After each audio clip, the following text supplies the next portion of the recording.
राम दोस्तों, आज आपका फिर से एक नई कहानी में स्वागत है। कहानी पसंद आए तो चैनल को सब्सक्राइब जरूर कीजिएगा, वीडियो को लाइक कीजिएगा और कमेंट में बताइएगा कहानी आपको कैसी लगी। मेरा नाम अनीता है और मेरी उम्र 20 साल है। अभी मेरी शादी को 3 महीने ही गुजरे थे कि मेरे पति की मौत हो गई। पति के मरने के बाद मैं 3-4 महीने तक तो ससुराल में रही और फिर मेरे माँ बाप मुझे लेने के लिए आ गए। लेकिन मैं उनके साथ नहीं गई क्योंकि मैं अपने माँ बाप के ऊपर बोझ नहीं बनना चाहती थी। मम्मी पापा पहले से ही गरीब थे। उन्होंने कर्जा लेकर तो मेरी शादी की थी। अब मैं उन पर बोझ कैसे बन सकती थी। मेरे ससुराल वाले अच्छे खासे अमीर थे। मेरी सास के सिर्फ 2 ही बेटे थे और उनकी एक बेटी थी। मेरा पति और उसका छोटा भाई। उनका छोटा भाई उनसे सिर्फ 2 साल ही छोटा था। मेरे पति के मरने के बाद मैं चाहती थी कि मेरी शादी मेरे देवर से कर दी जाए। इसलिए ससुराल के सभी सदस्यों का दिल जीतने की कोशिश करती, उनके सारे काम करती, घर के सारे काम करती और रात को सोने से पहले अपनी सास के पैर भी दबाती थी, अपनी देवर की सेवा करती। जितना भी मुझसे हो सकता था मैं अपने परिवार के लिए कर रही थी और उन्हें कभी भी शिकायत का कोई मौका नहीं देती थी, क्योंकि मैं चाहती थी कि वह एक बार फिर से मुझे अपनी बहू बना लें। मेरी एक ही नंद थी और वो बहुत कम हमारे घर आया करती थी, क्योंकि मेरी सास ने उसकी शादी एक बहुत ही अमीर घर में कर डाली थी। इसलिए वह अपने ससुराल में ज़्यादातर रहना पसंद करती थी, क्योंकि जीने के लिए जो सारे ऐशो आराम की ज़रूरत होती है उसके घर में मौजूद थे। जब भी मेरी नंद मेरे घर आती, मैं उसकी बहुत खातिरदारी करती, उसके आगे पीछे लगी रहती, उसे कोई काम ना करने देती। उसके बच्चों की भी देखभाल मैं ही करती थी। यहाँ आने के बाद उसको कोई काम नहीं करना पड़ता था। मेरी सास भी मुझे बहुत पसंद करती थी। उन्होंने आज तक मुझे कुछ नहीं कहा था। शादी के दिन से ही वो मुझे पसंद करती थीं और मुझे आशीर्वाद देती कि बेटी सदा खुश रहो। भगवान तुम्हारे ऊपर आशीर्वाद बनाए रहे। भगवान तुम्हें हमेशा खुश रखे। मैं तो भगवान से प्रार्थना करती हूँ कि मेरी दूसरी बहू भी मुझे अच्छी मिल जाए, जितनी अच्छी तुम हो। और मुझे कहती कि तुम मेरे लिए बिल्कुल मेरी बेटी की तरह हो। तुम जितनी मेरी सेवा करती हो, अपनी बेटी ही कर सकती है। मैं अपनी सास का दिल जीत चुकी थी, क्योंकि उस घर में मेरी सास की ही हुकूमत चलती थी और मैंने उन्हीं का दिल जीत लिया था। हर चीज़ उनके कहने पर ही होती थी। उनकी मर्जी के बिना घर का पत्ता भी न हिलता था। उनकी कही हर बात पत्थर की लकीर थी, जिसे सबको मानना ही पड़ता था। ये मुझे थोड़ा सा विश्वास था कि मेरी सास मेरी शादी मेरे देवर से करा देगी। मेरा देवर जो अमेरिका में डॉक्टर की पढ़ाई कर रहा था, उसके वापस आने में सिर्फ महीने भर रह गए थे और मैं दिल ही दिल बहुत खुश थी कि एक बार फिर से यह घर मेरा हो जाएगा और मैं इस घर की मालकिन बन जाऊंगी, क्योंकि मैं अपनी पूरी ज़िंदगी गरीबी में गुजार कर आई थी और यहाँ आकर मुझे पता चला कि ज़िंदगी में ऐशो आराम क्या होते हैं। अब मैं ऐश भरी ज़िंदगी अपने हाथों से गंवाना नहीं चाहती थी। मेरा ससुराल बहुत ज़्यादा अमीर था। मेरे ससुर के पास बहुत सारी ज़मीन थी, जो उन्हें उनके बाप दादाओं से विरासत में मिली थी। यह लोग ख़ानदानी अमीर थे। मेरा देवर भी दिखने में बहुत खूबसूरत था। अगर मैं अपने माँ बाप के घर चली जाती, तो फिर पूरी ज़िंदगी अकेले कैसे काट सकती थी। मुझ जैसी गरीब, ऊपर से विधवा लड़की से कौन शादी करता।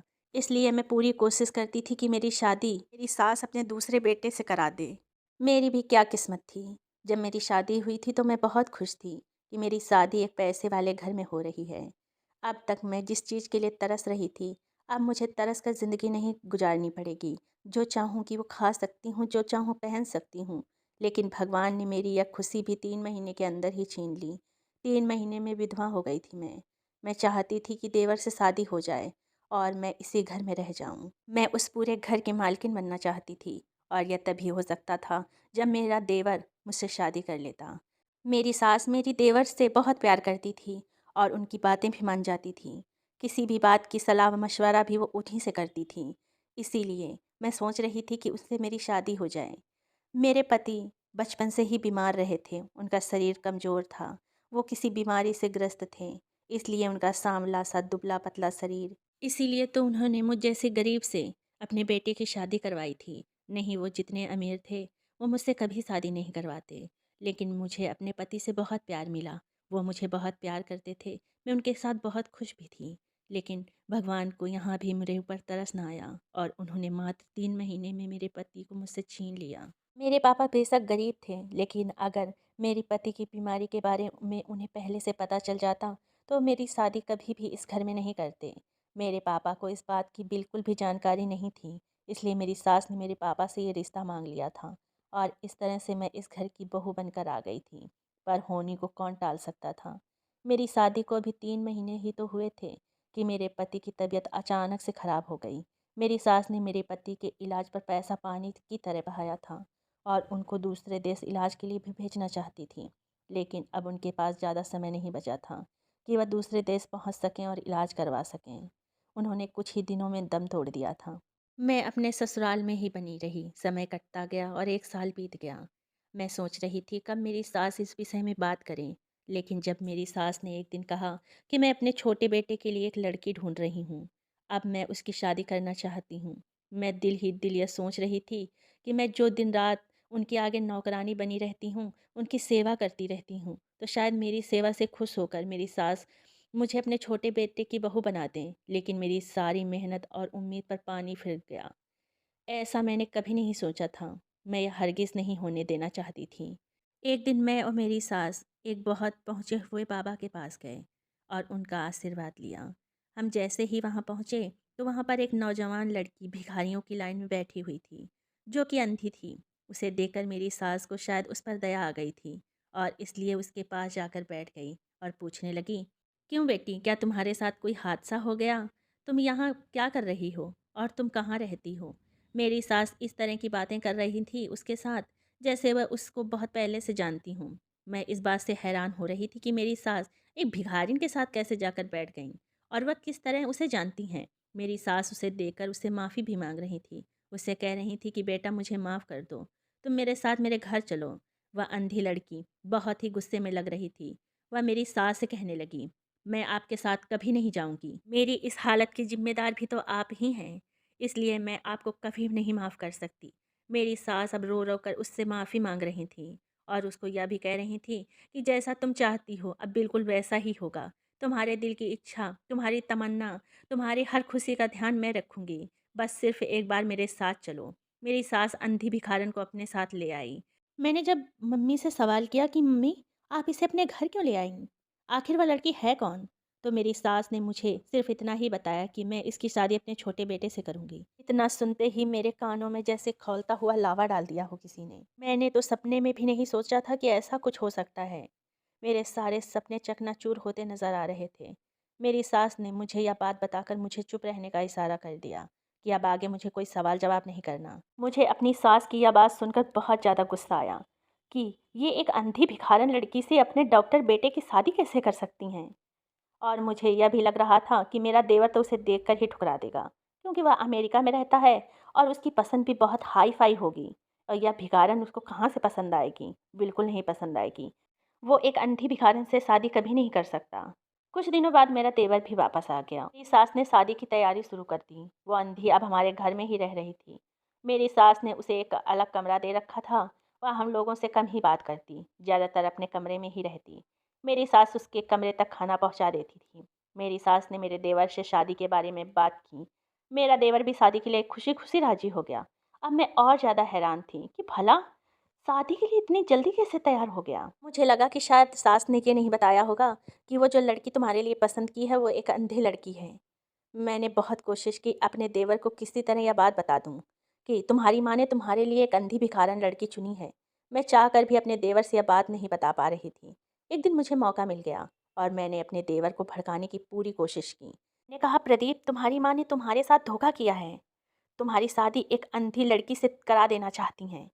प्रदीप ने इतना सुनते ही मुझे खाली नज़रों से देखा और कहा, भाभी आप चिंता न करें, मेरी माँ मेरे लिए कुछ अच्छा ही सोचेगी। वह मेरे साथ कुछ भी गलत ना करेगी और ना होने देगी। मैं अपना सा मुँह लेकर चुप होकर वहाँ से आ गई और मेरे देवर ने उस लड़की को देखा तो ऐसा चहक रहा था जैसे उसे कोई बहुत बड़ी हूर परी मिल गई हो। और उसकी खुशी देखकर मैं हैरान थी कि आखिर मेरा देवर इतना खुश क्यों है। एक अंधी लड़की उसकी पत्नी बनने जा रही है और फिर भी वह इतना ज़्यादा खुश है। मेरी परेशानी किसी भी तरह कम नहीं हो रही थी। मुझे कुछ भी समझ में नहीं आ रहा था। और दोस्तों, कुछ समय बाद उस अंधी लड़की की शादी मेरे देवर से हो गई और मेरी आंखों के सामने मैं कुछ नहीं कर पाई। वो अपनी पत्नी का हाथ पकड़कर अपने कमरे में चला गया। मेरे सारे सपने जो अब तक मैंने देखे थे वह सब धरे के धरे रह गए। मेरी सास ने मुझे हुक्म दिया कि अपने देवर और देवरानी की सारी जिम्मेदारी तुम्हारी अब तुम्हें ही उठानी पड़ेगी, क्योंकि वह अंधी है, उसे कुछ भी नज़र नहीं आता। इसलिए उसके खाने पीने, उसके हर काम की जिम्मेदारी अब तुम उठाओगी। मुझे यह बिल्कुल भी अच्छा नहीं लग रहा था। कि मैं पहले तो अपनी सास की सेवा करूं और अब इस देवरानी की भी सेवा करूं। अब मैंने हिम्मत करके अपनी सास से इस विषय में बात करने का फैसला कर लिया था और फिर मैं उनके कमरे में गई। मैंने सास से पूछा कि आप मेरे बारे में आखिर क्या-क्या सोचती हैं? आप कब तक मुझे अपने घर में इस तरह नौकरानी बना के रखोगी? पहले तो सिर्फ आप थीं, अब तो आप इस अंधी लड़की को भी मेरे सर पर हिलाकर बिठा दी हो। आप मेरे पति की माँ थी, इसलिए मैं आपकी सेवा करती थी, पर मैं इस अंधी भिखारिन की सेवा नहीं करूँगी। तब मेरी सास कहने लगीं, ठीक है, आओ मेरे पास बैठो और मैं तुम्हें बताती हूँ कि यह लड़की कौन है। मैं इतने गुस्से में थी कि मैं उनके पास भी नहीं बैठना चाहती थी और मेरा दिल कर रहा था कि अभी अपना सामान समेटूँ और अपने मायके चली जाऊँ। लेकिन फिर भी मैं उनके पास बैठ गई। मेरी सास ने बताया कि जब प्रदीप अमेरिका नहीं गया था, तब की बात है। यह लड़की जिसका नाम सिप्रा है, हमारे ही मोहल्ले में रहती थी और प्रदीप इसको पसंद करता था। सिप्रा भी प्रदीप को पसंद करती थी। प्रदीप ने कई बार मुझसे कहा था कि माँ मेरा रिश्ता लेकर सिप्रा के घर चली जाओ। लेकिन मैं प्रदीप का रिश्ता एक बहुत अमीर ख़ानदान में करना चाहती थी, जो कि मेरी टक्कर का होना चाहिए। लेकिन प्रदीप मुझे बहुत समझाता कि माँ, प्यार ज़्यादा ज़रूरी है ना कि पैसा। लेकिन फिर भी मैं एक दिन गुस्से में सिप्रा के घर चली गई और उसके माँ-बाप से कहा कि अपनी बेटी को समझा लो कि मेरे बेटे से दूर रहे, वरना आप लोगों के साथ अच्छा नहीं होगा। मैं जानती हूँ कि आपकी नज़र मेरे बेटे पर नहीं, मेरी दौलत पर है। इसलिए अपनी बेटी को मेरे बेटे से ज़रा दूर रहने की हिदायत दे देना, उसे फँसाने की कोशिश ना करें। पर जैसा आप लोग चाहते हैं वैसा बिल्कुल नहीं होगा। मैं हरगिज़ नहीं होने दूँगी। सिप्रा की माँ मुझसे रो-रो के हाथ जोड़कर कह रही थी कि बहन जी, हमने अपनी बेटी को कुछ नहीं समझाया। आप हमारी बेइज़्ज़ती इस कदर ना करें। हमारी भी मोहल्ले में कुछ इज़्ज़त है। भगवान के लिए हम पर दया करें और यहाँ से चली जाइए। उस औरत ने मुझे कहा था कि आज के बाद मेरी बेटी आपके बेटे से मिलने नहीं आएगी, कभी नहीं आएगी। आप निश्चिंत होकर अपने घर जाइए। उस समय उनके मोहल्ले के बहुत सारे लोग इकट्ठा हो गए थे और सारे मोहल्ले में बात का बतंगड़ बन चुका था। उस लड़की की माँ बेचारी बहुत ही शर्मिंदा हो रही थी और साथ ही साथ रो भी रही थी। जब मैं घर वापस आई तो प्रदीप मुझसे बात बिल्कुल भी नहीं कर रहा था। मैंने उसको खाना खाने के लिए बुलाया, पर उसने खाना खाने से मना कर दिया। प्रदीप इस तरह मुझसे बेरुखी बरत रहा था कि मुझसे सहन नहीं हो रही थी, क्योंकि इससे पहले कभी ऐसा ना हुआ था। प्रदीप मुझसे बात नहीं करता था और मेरी किसी भी बात का जवाब भी नहीं देता था। मैं भी प्रदीप से बहुत प्यार करती थी और मेरा आज्ञाकारी बेटा था। मैं जो कहती एक आवाज़ में कर देता था और आज वो एक लड़की की वजह से मुझसे बात नहीं कर रहा था। सिप्रा ने प्रदीप को फ़ोन करके बता दिया था कि तुम्हारी माँ आई थी और उन्होंने पूरे मोहल्ले के सामने हम लोगों का तमाशा बना दिया, हमारी बेइज्जती की, हमारे माँ-बाप को उल्टा-सीधा कहा और मुझे भी। अगली सुबह जब प्रदीप घर से बाहर जा रहा था तो मैंने पूछा, कहाँ जा रहे हो? उसने मुझे बताया कि मैं सिप्रा से मिलने जा रहा हूँ। मैंने उसको बहुत रोका, उसे बहुत मनाने की कोशिश की कि मैं तुम्हारी शादी उस लड़की से हरगिज़ नहीं करूँगी, तुम चाहे जितना नाटक कर लो।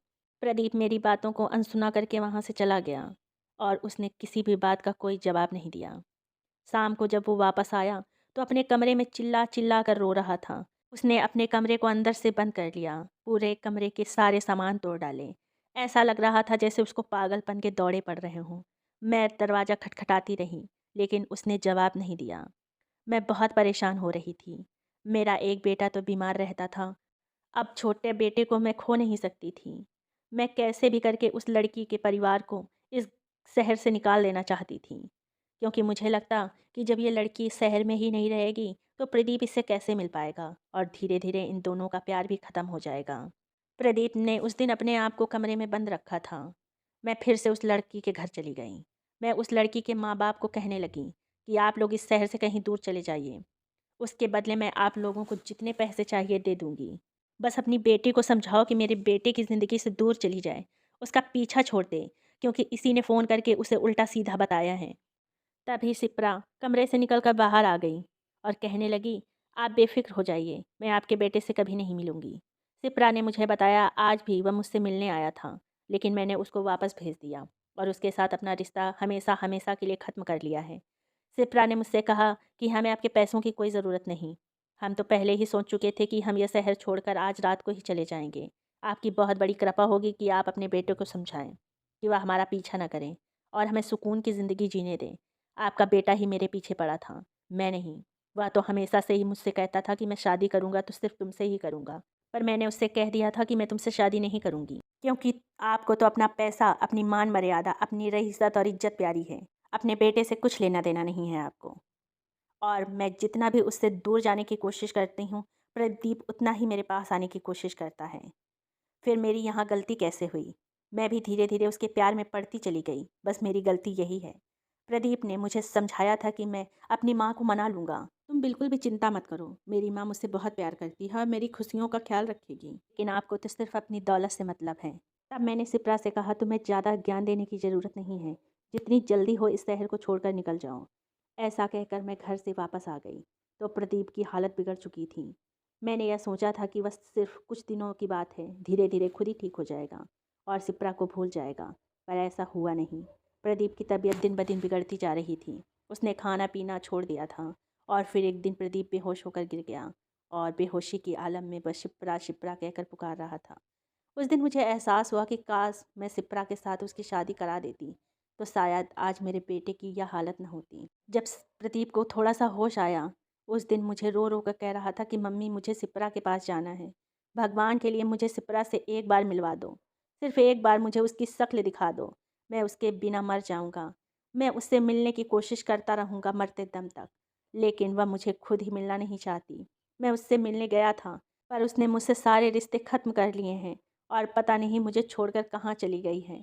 प्रदीप को नहीं पता था कि सिप्रा मेरी वजह से ही ये शहर छोड़कर गई है। मैंने संदीप को समझाया कि बेटा, सब ठीक हो जाएगा। जैसे तुम ठीक हो जाओगे, तुम्हारा रिश्ता लेकर उसी लड़की के घर चलूँगी। मैं तुमसे वादा करती हूँ कि मैं सिप्रा की शादी तुम्हारे साथ करवा दूँगी। वह कहीं इधर-उधर अपने रिश्तेदार के घर गई होगी। कुछ ही दिनों में वापस आ जाएगी। तुम चिंता न करो बेटा। मैं नज़रें झुकाए हुए अपने बेटे प्रदीप से कह रही थी।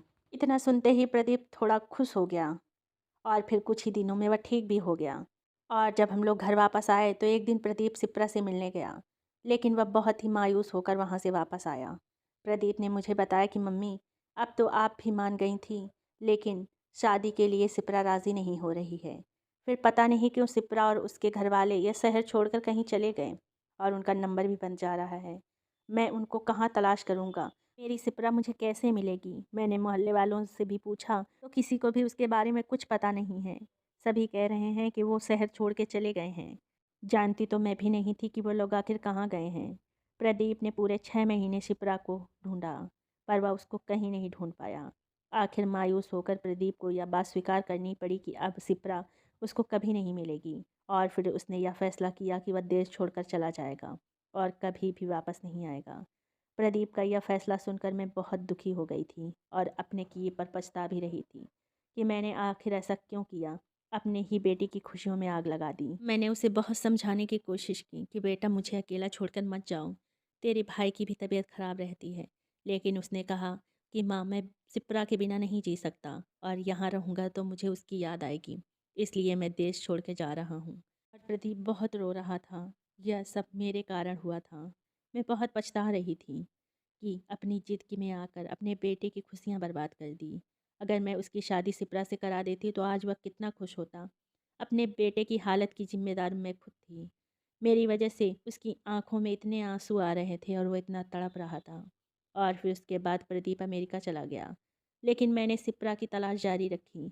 मैंने सिप्रा के सारे रिश्तेदारों को भी कह दिया था कि अगर आप लोगों को कभी भी सिप्रा के बारे में कुछ भी पता चले तो मुझे ज़रूर बताना। पर अजीब बात थी कि किसी को भी उसके बारे में कुछ पता नहीं था कि आखिर वह लोग गए कहाँ। उसके बाद मैं हर रोज़ सोमवार को इन बाबा जी के यहाँ जाती थी। मैं चाहती थी कि किसी तरह सिपरा मुझे मिल जाए। मैं रोज़ बाबा का आशीर्वाद लेती थी और बाबा से कहती भी थी कि भगवान से प्रार्थना करना कि मेरे बेटे की खुशियाँ वापस आ जाएं। और फिर भगवान ने मेरी प्रार्थना स्वीकार भी कर ली और उस दिन सिप्रा मुझे वहीं पर बैठी मिल गई। मैंने जब उसे देखा तो मेरी खुशी का ठिकाना न रहा और मैं उसको अपने साथ अपने घर ले आई। सिप्रा ने मुझे बताया कि जिस रात वह लोग शहर छोड़कर यहाँ से जा रहे थे, उसी रात उनका बहुत बड़ा एक्सीडेंट हो गया था और उसी एक्सीडेंट में उसके माँ बाप उसे अकेला छोड़कर इस दुनिया से चले गए। माँ बाप के मरने के बाद सिप्रा बिल्कुल अकेली हो गई थी और उसी एक्सीडेंट में सिप्रा की आंखें चली गईं। यह बात सुनकर मैं बहुत रोने लगी, क्योंकि उसके साथ यह सब कुछ मेरी ही वजह से तो हुआ था। ना मैं उन लोगों को इस शहर को छोड़ के जाने के लिए इतना मजबूर करती और ना उनके साथ शायद यह हादसा हुआ होता। इसलिए मैंने फ़ैसला कर लिया था कि मैं प्रदीप की शादी शिप्रा से ज़रूर कराऊंगी। प्रदीप जैसे ही वापस आया तो शिप्रा को देखकर खुश हो गया। प्रदीप को खुश देखकर मैं बेफ़िक्र हो गई थी, क्योंकि मुझे एक बार फिर से ज़िंदगी में सुकून का एहसास हुआ था। मेरे पास पैसे की कोई कमी नहीं, मेरे पास भगवान का दिया सब कुछ था। लेकिन जब मेरा बेटा खुश नहीं रहेगा तो मैं पैसों का क्या करूँगी? और अनीता, मुझे ये भी पता है कि तुम्हारे दिल में क्या था। सच मानो, अगर शिप्रा ना मिली होती तो मैं तुम्हारी शादी प्रदीप से करा देती। लेकिन अब मैं बहुत मजबूर हूँ। मैं वैसा नहीं कर सकती थी जैसा तुम चाहती थी। तुम मेरी बेटी हो, तुमने जिस तरह मेरी सेवा की है उसका फल तुम्हें भगवान ज़रूर देगा। तुम जैसा चाहोगी अब मैं वैसा ही करूँगी। अगर तुम शादी करना चाहती हो तो मुझे बता दो। मैं तुम्हारे लिए अच्छे से अच्छा रिश्ता देकर तुम्हारी शादी किसी ऊंचे खानदान में कर दूंगी। लेकिन प्रदीप की खुशियाँ सिर्फ शिप्रा के साथ हैं।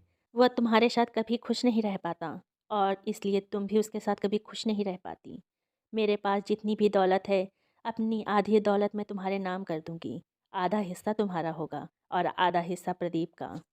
और तुम ज़िंदगी में जो भी फैसला लोगी वो फैसला तुम्हारा होगा, और सब उस पर राज़ी भी हो जाएंगे। अपनी सास की सारी बातें सुनकर मुझे उस समय एहसास हुआ कि मैं भी क्या सोच रही थी, कितना गलत सोच रही थी। मुझे अपने घर वालों का प्यार भी नज़र नहीं आ रहा था। अगर वह चाहते तो बेटे की मौत के बाद मुझे अपनी माँ के घर भेज सकते थे, पर उन लोगों ने मेरे साथ ऐसा कुछ भी नहीं किया। मेरी सास ने मुझे बेटी बनाकर रखा। मेरी सास ने कहा, बेटी, अपने मन में कोई मलाल न रखना। मैंने अपने बीमार बेटे से तुम्हारी शादी करवा दी, तुम्हारी ज़िंदगी ख़राब कर दी। मैंने अपने बड़े बेटे की शादी तुम्हारे साथ इसलिए की थी क्योंकि डॉक्टर ने मुझे उम्मीद दिलाई थी कि बेटा ठीक हो जाएगा। मैंने उसकी शादी इसलिए की थी कि इस तरह उसकी ज़िंदगी में कुछ दिन के लिए खुशियाँ आ जाएंगी और वह ज़िंदगी की तरफ वापस लौट आएगा। उसके अंदर जीने की उमंग जागेगी। लेकिन मुझे क्या पता था कि उसकी ज़िंदगी बस इतनी ही थी। मैंने उसी समय अपनी सास को कह दिया कि मम्मी जी, अब मैं आपकी पूरी ज़िंदगी सेवा करूँगी और आपके साथ ही रहूँगी। इस घर में मुझे जितनी खुशियाँ मिली हैं, मैंने तो कभी सोचा भी ना था कि मेरी ज़िंदगी में भी कभी इतनी खुशियाँ आएँगी। आपने जितना कुछ मुझे दिया है मेरे लिए तो वह बहुत ही है। मुझे अब और ज़्यादा की इच्छा नहीं है। मेरी सास ने मुझे गले लगा लिया और मुझसे कहा कि तुम मेरी बेटी हो और हमेशा बेटी ही रहोगी। और अपनी सास की यह बात सुनकर मुझे बहुत ज़्यादा खुशी मिली थी। मैंने उस समय अपनी सास को कहा, मम्मी जी, मैं प्रदीप और उसकी पत्नी को उसके कमरे में खाना देकर आती हूँ, और आप अब उन दोनों की बिल्कुल फ़िक्र मत करिएगा। मैं ही अपनी देवरानी का ख्याल रखूँगी। उसकी आँखें नहीं हैं तो क्या हुआ, मेरे लिए वह मेरी बहन जैसी है। मैं उसको कभी भी इस बात का एहसास नहीं होने दूंगी कि उसको कुछ भी नज़र नहीं आता। मैं उसका बहुत ही ज़्यादा ख्याल रखूंगी। मेरी सास ने मेरे सर पर हाथ रख के मुझे आशीर्वाद दिया और कहा, बेटी, मुझे तुमसे इतनी ही उम्मीद थी। मैं जैसे ही खाना लेकर प्रदीप के कमरे में गई तो प्रदीप के कमरे में 3 और डॉक्टर बैठे हुए थे। प्रदीप शिप्रा के बारे में ही बात कर रहा था। कह रहा था कि मैं जिस लड़की के बारे में आप लोगों को बताया करता था, यह वही लड़की शिप्रा है, जिससे मैं बहुत मोहब्बत करता था। और आज भगवान की कृपा से देखो, शिप्रा मुझे मिल भी गई और उसका साथ पाकर मैं बहुत ही ज़्यादा खुश हूँ। मुझे तो अपनी किस्मत पर विश्वास ही नहीं हो रहा कि मुझे अपनी मोहब्बत मिल गई। प्रदीप के दोस्त शिप्रा की तारीफ़ कर रहे थे, और वह तारीफ़ के काबिल भी थी, क्योंकि शिप्रा बहुत ही ज़्यादा खूबसूरत थी। प्रदीप के दोस्त जो कि डॉक्टर थे, वह प्रदीप को कह रहे थे, तुम बिल्कुल शिप्रा की चिंता न करो, अमेरिका लेकर चलेंगे, उसका वहीं ऑपरेशन करवाएंगे और फिर शिप्रा की आंखें वापस आ जाएंगी। यह सुनकर मुझे और भी ज़्यादा खुशी हो रही थी कि शिप्रा की रोशनी एक बार फिर से वापस आ जाएगी, और फिर हम दोनों देवरानी जेठानी इस घर में खुशी खुशी अपनी ज़िंदगी गुजारेंगे। उसके कुछ ही दिनों बाद प्रदीप शिप्रा को लेकर अमेरिका गया और उसका वहाँ पर ऑपरेशन हुआ। ऑपरेशन के बाद शिप्रा की आंखें वापस आ गई थीं। अब वो पूरी दुनिया को देख सकती थी, अपने काम अपने हाथ से कर सकती थी। शिप्रा मुझे अपनी बड़ी बहन की तरह प्यार करती थी। अब इस परिवार में मुझे माँ बहन सब मिल चुके थे। मैं और शिप्रा मिलकर अपनी सास का बहुत ख्याल रखते थे, क्योंकि ऐसी सास होना सबकी किस्मत में नहीं होता। मेरी सास एक बहुत ही अच्छी औरत थी। दोस्तों, अगर कहानी पसंद आए तो चैनल को सब्सक्राइब जरूर कीजिएगा और कमेंट में बताइएगा आपको कहानी कैसी लगी। मेरे वीडियोस देखने के लिए आपका दिल से